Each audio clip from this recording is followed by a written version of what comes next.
میں چھوٹی تھی۔ والدین کے انتقال کے بعد میری پھپھو مجھے اپنے ساتھ اپنے گھر لے آئے۔ ایک رات میں پانی پینے کے لیے اٹھی تو پھپھو کے کمرے سے کسی کی دھیمی آوازیں سنائی دی۔ تجسس میں دروازے کے قریب جا کر کان لگایا تو جو باتیں میں نے سنی، بس میرے رونگٹے کھڑے ہو گئے۔ اگلی صبح میں سچ بتانے کے لیے پولیس کے پاس جانے لگی، لیکن دروازے پر ہی پھپھو نے میرا راستہ روک لیا۔ میرا بازو پکڑ کر مجھے گھسیٹتے ہوئے کمرے میں لے گئیں۔ کچھ دیر بعد اچانک دروازہ کھلا تو سامنے جو شخص کھڑا تھا اسے دیکھ کر میری سانسیں تھم گئی۔ میرا نام عائشہ ہے۔ جب میں 10 سال کی تھی تو ایک ہی حادثے میں میری پوری دنیا اجڑ گئی۔ میرے والدین ایک ٹریفک حادثے کا شکار ہو گئے۔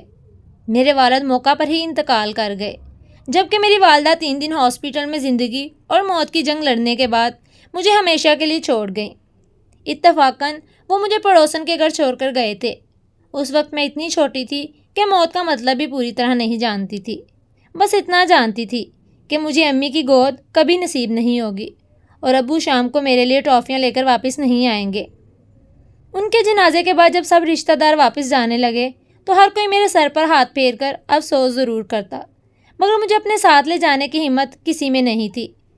آخر کار میرے والد کی بڑی بہن میری پھپھو نسرین آگے بڑھیں اور بولی، یہ اب میری ذمہ داری ہے، یہ میری بیٹی ہے، آج کے بعد اس کی فکر کوئی نہیں کرے گا۔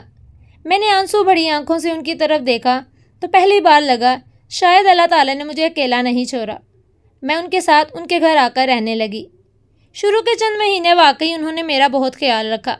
میرے لیے نئے کپڑے لاتی، اسکول میں داخلہ کروایا اور ہر ایک کے سامنے یہی کہتی تھی کہ عائشہ میری اپنی بیٹی جیسی ہے۔ میں بھی انہیں دل سے اپنی ماں ماننے لگی تھی۔ پھپھو سرکاری ملازم تھی۔ ان کا ایک ہی بیٹا تھا نعمان، جو مجھ سے تقریباً 7 سال بڑا تھا۔ جب میں ان کے گھر آئی تو وہ کالج میں پڑھتا تھا۔ وہ زیادہ بات نہیں کرتا تھا، مگر کبھی میرے ساتھ بدتمیزی بھی نہیں کی۔ اکثر اپنی پڑھائی میں مصروف رہتا یا دوستوں کے ساتھ باہر چلا جاتا۔ وقت گزرتا گیا، میں بھی بڑی ہونے لگی، اسکول سے کالج پہنچ گئی۔ پڑھائی میں ہمیشہ اچھی تھی، اس لیے سب میری تعریف کرتے تھے۔ میرا خواب تھا کہ تعلیم مکمل کر کے نوکری کروں تاکہ کسی پر بوجھ نہ رہوں۔ لیکن جیسے جیسے میں جوان ہوتی گئی، پھپھو کا رویہ آہستہ آہستہ بدلنے لگا۔ پہلے وہ مجھے بیٹی کہتی تھی، اب ہر بات پر احسان دلاتی کہ میں ان کے ٹکڑوں پر پل رہی ہوں۔ اگر کبھی کسی بات کی مخالفت کرتی یا کسی کام سے انکار کرتی تو وہ کہتی، ہم نے تمہیں پالا، اس کا صلہ یہ دے رہی ہو۔ اگر میں امتحان کی تیاری کے لیے رات تک جاگتی تو کہتی، اتنی پڑھائی کر کے کیا آفیسر بننا ہے، آخر کرنا تو گھر کا کام ہی ہے۔ میں خاموش رہتی، مجھے لگتا تھا شاید واقعی میں ان پر بوجھ ہوں۔ پھوپھا جی البتہ میرے ساتھ اچھا سلوک کرتے تھے۔ وہ کئی بار پھپھو کو سمجھاتے کہ بچی کا دل نہ دکھایا کرو، مگر وہ ہر بار یہی کہتی، آپ تو ہمیشہ اسی کی فکر رہتی ہے۔ نعمان نے یونیورسٹی ختم کر کے ایک نجی کمپنی میں ملازمت کر لی۔ وہ صبح نکل جاتا اور رات دیر سے واپس آتا۔ ہماری زیادہ بات نہیں ہوتی تھی، لیکن جب بھی ہوتی وہ ہمیشہ احترام سے پیش آتا۔ ایک دن میں کالج سے واپس آئی تو دیکھا کہ گھر میں 2 اجنبی عورتیں بیٹھی تھیں۔ جیسے ہی اندر داخل ہوئی، انہوں نے مجھے غور سے دیکھا، ایک دوسرے سے دھیمی آواز میں بولی، لڑکی تو خوبصورت ہے۔ میں کچھ سمجھی نہیں، چائے دے کر واپس اپنے کمرے میں آ گئی۔ شام کو پھپھو نے اچانک کہا، عائشہ اب تمہاری عمر بھی کم نہیں رہی، اچھا رشتہ آئے تو انکار نہیں کرنا چاہیے۔ میں نے حیرت سے پوچھا، لیکن میری پڑھائی؟ انہوں نے سخت لہجے میں جواب دیا، پڑھائی سے پہلے گھر بستا ہے۔ اس دن پہلی بار میرے دل میں عجیب سا خوف پیدا ہوا۔ چند ہفتوں بعد ایسی باتیں بار بار ہونے لگیں۔ کبھی کوئی مرد آ کر پھپھو سے ملتا، کبھی کوئی۔ وہ کسی سے فون پر لمبی لمبی باتیں کرتی تھی۔ جیسے ہی میں قریب جاتی تو فوراً خاموش ہو جاتی۔ اگر پوچھتی کون تھا تو کہتی، تمہیں ہر بات جاننے کی ضرورت نہیں ہے۔ ایک شام میں نے اتفاق سے پھپھو اور ایک نامعلوم عورت کی گفتگو سن لی۔ وہ کہہ رہی تھی، لڑکی بہت سیدھی ہے، زیادہ مسئلہ نہیں کرے گی۔ پھپھو نے جواب دیا، بس قیمت اچھی ہونی چاہیے۔ یہ سن کر میں چونک تو گئی، مگر خود کو سمجھایا کہ شاید میں نے کچھ غلط سنا ہے۔ مجھے لگ رہا تھا پھپھو میرے لیے رشتہ ڈھونڈ رہی ہیں، لیکن ایسی عجیب و غریب عورتوں کو دیکھ کر مجھے خوف آتا تھا۔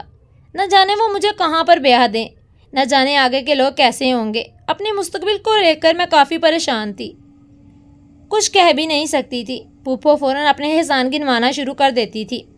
واقعی میں ان کی احسان مند تو تھی، مگر اب ان کے احسان تلے تھکنے لگی تھی۔ اس رات مجھے دیر تک نیند نہیں آئی۔ کئی دن گزر گئے مگر میرے دل کا خوف ختم نہ ہوا۔ ایک رات تقریباً 1:30 بجے کا وقت تھا جب میری آنکھ کھل گئی۔ گلا خشک ہو رہا تھا۔ آہستہ سے بستر سے اٹھی تاکہ کسی کی نیند خراب نہ ہو۔ پورے گھر میں خاموشی تھی۔ میں کچن سے پانی پینے کے لیے جا رہی تھی کہ اچانک پھپھو کے کمرے سے دھیمی آوازیں سنائی دی۔ میں رک گئی۔ اتنی رات کو کون آیا ہو سکتا ہے؟ پھوپھا جی تو شہر سے باہر سرکاری ٹریننگ پر گئے ہوئے ہیں اور نعمان بھی اپنے کمرے میں سو رہا تھا۔ میرے قدم خود بخود پھوپھو کے دروازے کی طرف بڑھنے لگے۔ دروازہ مکمل بند نہیں تھا۔ اندر ہلکی سی روشنی آ رہی تھی۔ میں نے سانس روکی اور آہستہ سے دروازے کے قریب کان لگا دیا۔ اندر ایک مرد کی آواز آ رہی تھی۔ وہ کہہ رہا تھا، کام جلد کرنا ہوگا ورنہ لڑکی ہاتھ سے نکل جائے گی۔ پھوپھو نے جواب دیا، فکر نہ کرو، میں اسے مکمل اپنے قابو میں رکھا ہوا ہے، وہ کہیں نہیں جائے گی۔ مرد نے کہا، رقم کا آدھا حصہ پہلے مل چکا ہے، باقی اس وقت ملے گا جب لڑکی ہمارے حوالے ہو جائے گی۔ یہ الفاظ سنتے ہی میرے پورے جسم میں کپکپی دور اٹھی۔ میں نے دروازے کی طرف سے اندر جھانکنے کی کوشش کی اور جو چہرہ مجھے نظر آیا اسے دیکھ کر میرے قدم وہی زمین سے چپک گئے۔ وہ شخص ہمارے محلے کا ایک پرانا پراپرٹی ڈیلر تھا، غفار، جو اکثر مختلف بہانوں سے ہمارے گھر آیا کرتا تھا۔ میں نے ہمیشہ یہی سمجھا تھا کہ وہ پھپھو سے کسی زمین کے سلسلے میں ملنے آتا ہے، مگر اس رات اس کی باتوں نے میرا دل دہلا دیا۔ غفار نے میز پر ایک لفافہ رکھا اور بولا، یہ باقیہ کا ایڈوانس ہے، اگلے ہفتے تک لڑکی تیار آنی چاہیے۔ جس آدمی نے اسے پسند کیا ہے وہ زیادہ انتظار نہیں کرے گا۔ پھوپھو نے لفافہ اٹھا کر الماری میں رکھ دیا اور بولی، تم فکر نہ کرو، میں اسے یہی بتاؤں گی کہ ایک بہت اچھا رشتہ آیا ہے، نکاح ہوتے ہی سب کچھ ختم ہو جائے گا۔ غفار ہنس کر بولا، نکاح صرف دکھانے کے لیے ہوگا، اس کے بعد اسے دوسرے شہر لے جایا جائے گا، پھر کسی کو کبھی بھی کچھ معلوم نہیں ہوگا۔ میرے ہاتھ پاؤں ٹھنڈے پڑ گئے۔ اب مجھے سمجھ آ گیا تھا کہ چند دن پہلے گھر آنے والی عورتیں مجھے دیکھنے کیوں آئی تھیں۔ وہ رشتہ دیکھنے نہیں بلکہ میرا سودا کرنے آئی تھی۔ میں بڑی مشکل سے اپنے کمرے تک پہنچی۔ پوری رات میری آنکھ نہ لگی۔ صبح ہوتے ہی میں نے فیصلہ کر لیا کہ اب خاموش رہنا اپنی موت کو دعوت دینے کے برابر ہوگا۔ میں نے جلدی سے اپنے چند کپڑے بیگ میں رکھے، اپنا ID کارڈ اٹھایا اور کسی کو بتائے بغیر گھر سے نکلنے لگی۔ میرا ارادہ سیدھا پولیس اسٹیشن جانے کا تھا۔ میں نے جیسے ہی مرکزی دروازہ کھولا، سامنے پھپھو کھڑی تھی۔ ان کے چہرے پر پہلی بار وہ مستی محبت نہیں تھی بلکہ سخت غصہ تھا۔ انہوں نے میرا بازو زور سے پکڑ لیا اور کہا، کہاں جا رہی ہو؟ میں گھبرا کر مگر خود کو سنبھالتے ہوئے بولی، کالج جا رہی ہوں۔ انہوں نے میرا بیگ کھینچ کر زمین پر پھینک دیا۔ بیگ کھل گیا اور کپڑے باہر بکھر گئے۔ انہوں نے میری آنکھوں میں دیکھتے ہوئے کہا، رات کو جو کچھ سنا ہے اس کے بعد بھی جھوٹ بول رہی ہو۔ میری سانسیں جیسے رک سی گئی۔ میں سمجھ گئی کہ وہ سب جان چکی ہیں۔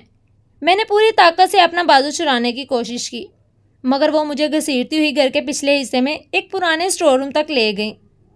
دروازہ کھولا، مجھے اندر دھکا دیا اور باہر سے کنڈی لگا دی۔ میں سر پٹکتی دروازہ پیٹتی رہی، چیختی رہی مگر کسی نے دروازہ نہیں کھولا۔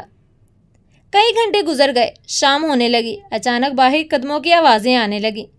کسی نے کنڈی کھولی، دروازہ آہستہ آہستہ کھلا۔ میں نے خوف سے سر اٹھایا۔ دروازے پر جو شخص تھا اسے دیکھتے ہی میری سانسیں تھم گئی۔ وہ نعمان تھا مگر اس کے چہرے پر گھبراہٹ تھی، غصہ نہیں تھا۔ اس نے فوراً اپنے ہونٹوں پر انگلی رکھ کر کہا، آہستہ سے عائشہ، ایک لفظ بھی مت بولنا، میں تمہیں یہاں سے نکالنے آیا ہوں لیکن ہمارے پاس وقت بہت کم ہے۔ نعمان نے آہستہ سے دروازہ بند کیا اور میرے قریب آ کر بولا، گھبراؤ مت عائشہ، میں سب کچھ جان چکا ہوں۔ چند دن پہلے میں نے امی اور غفار کی ساری باتیں سن لی تھی۔ میں نے ان کی گفتگو اپنے موبائل میں بھی محفوظ کر لی ہے۔ میں تمہیں کچھ نہیں ہونے دوں گا۔ میری آنکھوں میں آنسو آ گئے۔ میں نے پہلی بار خود کو تنہا محسوس نہیں کیا۔ ہم دونوں جیسے ہی کمرے سے باہر نکلے، پھوپھو سامنے آ گئی۔ انہوں نے غصے سے نعمان کو دیکھا اور بولی، تم نے اسے باہر کیوں نکالا؟ میں نے اسے سزا دی تھی، آج اس نے میرے ساتھ بدتمیزی کی ہے۔ پھوپھو نعمان کے سامنے حقیقت بیان نہیں کرنا چاہتی تھی۔ نعمان نے مضبوط لہجے میں کہا، میں جانتا ہوں آپ اس کے ساتھ کیا کرنے والی ہیں اور کیوں اسے قید کیا ہے۔ میں ایک بے گناہ لڑکی کی زندگی برباد نہیں ہونے دوں گا۔ آپ ابھی اسی وقت غفار کے سارے پیسے واپس کریں۔ پھوپھو نے غصے سے کہا، وہ رقم میں خرچ کر چکی ہوں، اب واپس نہیں ہو سکتی۔ نعمان نے کہا، اگر آپ کے پاس پیسے نہیں ہیں تو میں اپنی جمع پونجی دے دوں گا مگر عائشہ کا سودا کبھی نہیں ہونے دوں گا۔ اتنے میں پھوپھا بھی باہر سے آ گئے۔ وہ سرکاری ٹریننگ سے وقت سے پہلے واپس آ گئے تھے۔ گھر کا ماحول دیکھ کر انہوں نے وجہ پوچھی تو نعمان نے موبائل میں موجود پوری ریکارڈنگ انہیں سنا دی۔ ریکارڈنگ سنتے ہی پھوپھا کے قدم لڑکھڑا گئے۔ انہوں نے عائشہ کی طرف دیکھا اور کہا، مجھے یقین نہیں آ رہا کہ تم ایسا کر سکتی ہو۔ تم نے اس یتیم بچی کے ساتھ یہ سوچ بھی کیسے لیا؟ پھوپھو شرمندگی سے سر جھکا کر خاموش کری رہیں۔ نعمان اپنے کمرے میں گیا، اپنی کئی سال کی جمع پونجی کی ہوئی رقم نکالی اور بولا، یہ رقم غفار کو واپس کر کے آج ہی یہ معاملہ ختم کریں۔ پھر وہ سیدھا غفار کے دفتر پہنچ گیا۔ غفار نے اسے دیکھ کر مسکرایا اور بولا، لڑکی لائے ہو؟ نعمان نے میز پر رقم پھینک دی اور کہا، یہ تمہارے سارے پیسے ہیں، گن لو، اور آج کے بعد میرے گھر میں یا عائشہ کے آس پاس بھی نظر آئے تو یاد رکھنا، میرے پاس تمہاری ہر ریکارڈنگ موجود ہے۔ 1 منٹ بھی نہیں لگاؤں گا تمہیں پولیس کے حوالے کرنے میں۔ غفار کا رنگ زرد پڑ گیا۔ اس نے گھبرا کر کہا، مجھے معاف کر دو، آئندہ کبھی تم لوگوں کی طرف نہیں آؤں گا۔ نعمان نے سخت نظروں سے اسے دیکھا اور کہا، اگر دوبارہ کبھی کسی بے سہارا لڑکی کی طرف بری نظر اٹھائی تو اس بار صرف دھمکی نہیں ملے گی، سیدھا جیل جاؤ گے۔ غفار خاموشی سے سر جھکا کر بیٹھ گیا اور نعمان وہاں سے واپس آ گیا۔ گھر پہنچ کر اس نے اپنی ماں سے کہا، آج کے بعد عائشہ اس گھر پر بوجھ نہیں ہے۔ اگر اسے کوئی تکلیف پہنچی تو سب سے پہلے میں خود پولیس کے پاس جاؤں گا۔ پھوپھو زاروں کے تار رونے لگیں اور مجھ سے معافی مانگنے لگی۔ میں نے خاموشی سے کہا، میں نے آپ کو اپنی ہمیشہ ماں سمجھا تھا، لیکن آپ نے مجھے اپنی بیٹی نہیں سمجھا۔ میری جگہ اگر آپ کی سگی بیٹی ہوتی تو تب بھی آپ اس کا سودا کرتی۔ میری بات سن کر پھوپھو شرمندہ ہو گئیں، کیونکہ اب ان کا شوہر اور بیٹا ان کی حقیقت جان گئے تھے اور دونوں میرے پاس کھڑے تھے۔ پھوپھا نے آگے بڑھ کر میرا سر سہلایا اور بولے، بیٹی آج سے تم خود کو اکیلا مت سمجھنا۔ پھر نعمان میری طرف دیکھ کر بولا، ایک بات میں نے بھی آج تک کسی سے نہیں کہی، میں عائشہ کو کئی سالوں سے پسند کرتا ہوں، مگر کبھی اظہار نہیں کیا، کیونکہ میں چاہتا تھا وہ اپنی مرضی سے زندگی کا فیصلہ کرے، نہ کہ ہمارے احسان چکانے کا سوچ کر مجھ سے شادی کرے۔ اور میری طرف دیکھ کر کہنے لگا، اگر تمہیں مجھ پر بھروسہ ہے تو میں تم سے نکاح کرنا چاہتا ہوں۔ میں وعدہ کرتا ہوں کہ تمہیں ہمیشہ عزت، محبت اور تحفظ دوں گا۔ میری آنکھوں سے بے اختیار آنسو بہنے لگے۔ میں نے کہا، جس انسان نے میرے لیے اپنی ماں تک کے سامنے سچ کا ساتھ دیا، اس سے بہتر ہمسفر مجھے کہیں نہیں مل سکتا۔ چند ہفتوں بعد خاندان کے چند قریبی لوگوں کی موجودگی میں ہمارا سادگی سے نکاح ہو گیا۔ اس سے مجھے پہلی بار محسوس ہوا کہ اللہ تعالیٰ کبھی کسی کا سہارا ہمیشہ کے لیے نہیں چھینتا۔ وہ آزمائش کے بعد ایسے لوگ بھیج دیتا ہے جو ٹوٹے ہوئے دلوں کو پھر سے جینا سکھا دیتے ہیں۔ اگر آپ کو کہانی اچھی لگی ہو تو ویڈیو کو لائک اور چینل کو سبسکرائب کریں اور اسے اپنے دوستوں کے ساتھ شیئر ضرور کریں۔ آپ سے ملاقات ہوگی کسی اور دلچسپ کہانی کے ساتھ۔ تب تک کے لیے اپنا خیال رکھیے۔ اللہ حافظ۔